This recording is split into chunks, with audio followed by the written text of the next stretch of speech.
जानते हैं कि थे ये ना ये माइक है ये दिख रहा है पीछे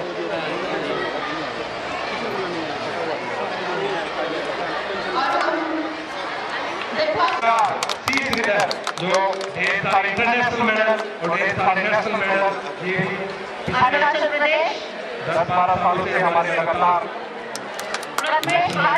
फ्रॉम महाराष्ट्र और पकड़ में जो महाराष्ट्र से नए तीरंदाज है और नया चेहरा उभर के आया है और ये भी लगातार मुझे पता है कंटिन्यू टीम को और ये टीम को लगातार लेकर चलाते रहेंगे। अभी तुम्हारा देखिए आप जो तीनों खिलाड़ियों की जो मुस्कुराहट है मेडल जीतने के बाद और हमारे जो आज चीफ गेस्ट है माननीय लेफ्टिनेंट गवर्नर साहब श्री मनोज सिन्हा जी, देख सकते हैं कि मेडल जीतने के बाद जो मुस्कुराहट एक प्लेयर के चेहरे पे होनी चाहिए। एक प्लेयर बैठा है पोडियम में उत्तर फीमेल जो भी स्टेट से खेलते हैं, एक टीम में 4 लोग होते हैं लेकिन मिक्स टीम में highest male and highest female x और 10 की लड़ाई है क्योंकि ये आज सीनियर नेशनल आर्चरी चैंपियनशिप है और यहाँ पे मैं में लेके आऊँ तो 6 लगा हुआ है, उसके अंदर 6 ही होते हैं।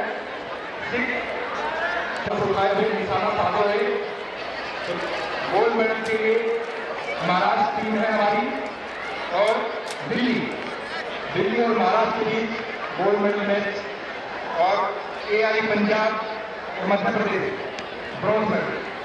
तो आज सेकंड टारगेट नंबर 4 नंबर 3 बहुत सुंदर ग्राउंड टारगेट के साथ और बहुत सुंदर बैरिकेड के साथ कवर किया गया है। तो मैं रिक्वेस्ट करूंगा आज के डायरेक्टर ऑफ शूटिंग और आवश्यक नीतियों का निर्माण भी किया जाता है। अभी कुछ दिन पहले ही भारत की संसद द्वारा जम्मू कश्मीर का बजट पारित किया गया और प्रधानमंत्री जी ने 2015-16 की तुलना में इस वर्ष 22-23 में दुगुने से ज़्यादा का बजट जम्मू कश्मीर के लिए और यहाँ के लोगों के लिए दिया है।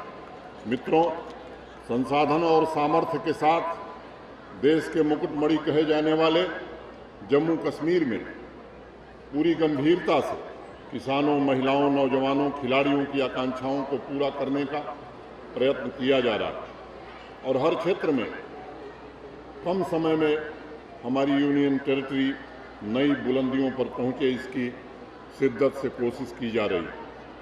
एक पुरानी कहावत है कि जब परिवर्तन होता है तो दिखाई पड़ता है। 1014 महिला तथा पुरुष खिलाड़ियों के साथ साथ 50 अंतर्राष्ट्रीय स्तर के खिलाड़ियों की जम्मू में उपस्थिति इसी बात को रेखांकित करती है। जिस दिन ये महत्वपूर्ण प्रतियोगिता शुरू हुई थी उस दिन मैं श्रीनगर में गल्फ कंट्रीज के 34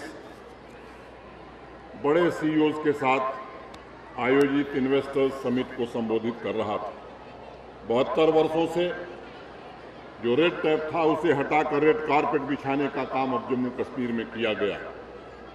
जम्मू कश्मीर में एक साथ इतने व्यापक स्तर पर इन्वेस्टर समिट होना और इतनी विशाल संख्या में देश भर के खिलाड़ियों का एक राष्ट्रीय प्रतियोगिता के लिए जुटना अपने आप में एक बहुत बड़ा परिवर्तन मैं मानता हूँ। जम्मू कश्मीर में स्पोर्ट्स के क्षेत्र में भी टैलेंट की कमी नहीं है, बल्कि मैं इसे स्पोर्ट्स का पावर हाउस मानता हूँ। और मैं कहना चाहता हूँ यहाँ के युवाओं की अपार और अथाह ऊर्जा को सही रास्ता मिलने लगा।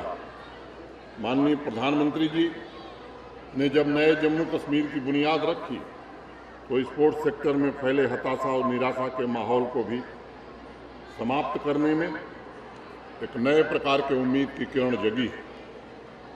पहले जम्मू कश्मीर के कुछ खास इलाकों में राह से भटके हुए युवाओं को अन्य कारणों से जाना जाता था, लेकिन मैं आभारी हूं स्पोर्ट्स डिपार्टमेंट का और स्पोर्ट्स काउंसिल का, जिसने अभियान चलाकर ऐसे अनेक युवाओं को स्पोर्ट्स एक्टिविटी से जोड़ने का काम किया है और आज वो खेल के मैदान में देश का झंडा ऊंचा कर रहे हैं। ये सुनिश्चित किया गया है कि हमारी बेटियां वो भी स्पोर्ट्स में अपनी प्रतिभा दिखाने का बराबर अवसर प्राप्त करें, इसकी भी कोशिश की जा रही है। इसको ध्यान में रखते हुए 20 जिलों में rugby, football, cricket, volleyball, kabaddi, hockey की विमेन टीम्स का गठन भी किया गया है। आप लोग देश के कोने कोने से आए हैं और आपको जानकर ये हैरानी होगी कि मात्र 1 साल के भीतर इस खूबसूरत यूनियन टेरिटरी के सभी 4290 पंचायतों में युवाओं के लिए प्ले फील्ड की व्यवस्था कर दी गई। सभी पंचायतों में भी प्रोएक्टिव तरीके से स्पोर्ट्स किट मुहैया कराए गए। मैं स्पोर्ट्स काउंसिल और स्पोर्ट्स डिपार्टमेंट को बधाई देना चाहता हूं, जिन्होंने कोरोना महामारी के बावजूद पिछले साल अनेक टूर्नामेंट किए और उसके जरिए 17.5 लाख युवाओं को विभिन्न स्पोर्ट्स की विधाओं में खेलने का अवसर उपलब्ध कराया और लगभग 1.25 लाख युवाओं को कोचिंग की सुविधा भी उपलब्ध कराई गई। मित्रों, मैं मानता हूं राष्ट्रीय तथा अंतर्राष्ट्रीय स्तर की प्रतियोगिताओं में मेडल जीतने के लिए पूरे वर्ष लगातार खेलने और कोचिंग का अनुभव ये अत्यंत आवश्यक है। इसलिए कोशिश है कि पूरे साल जम्मू कश्मीर के खिलाड़ियों को प्रतिस्पर्धा का अनुभव मिले और देश के अन्य भाग के खिलाड़ियों के साथ उनका पर्याप्त एक्सपोजर भी हो। इस बात को ध्यान में रखते हुए इस वर्ष भी एक स्पेशल प्रोग्राम के अंतर्गत 7.5 लाख युवाओं को खेल की विभिन्न विधाओं से जोड़ने का प्रयास हो रहा है और तीरंदाजी की तरह कम से कम 17 खेल की विधाओं में राष्ट्रीय स्तर की प्रतियोगिताएं जम्मू कश्मीर में आयोजित होने वाली। यहाँ खिलाड़ियों के सामने एक चुनौती थी, एक समस्या थी। उन्हें कैरियर प्रोग्रेशन का किस प्रकार से लाभ मिले, ये व्यवस्था नहीं थी।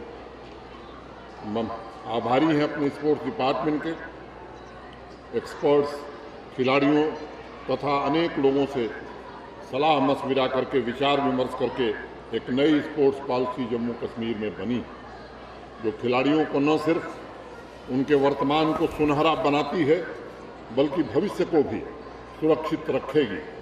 राष्ट्रीय अंतर्राष्ट्रीय प्रतियोगिताओं में मेडल्स लाने वाले खिलाड़ियों की इनामी रकम जहां बढ़ाई है, उन्हें टूर्नामेंट तथा एजुकेशन के हिसाब से गजटेड और नॉन गजटेड नौकरियां भी दी जा रही हैं।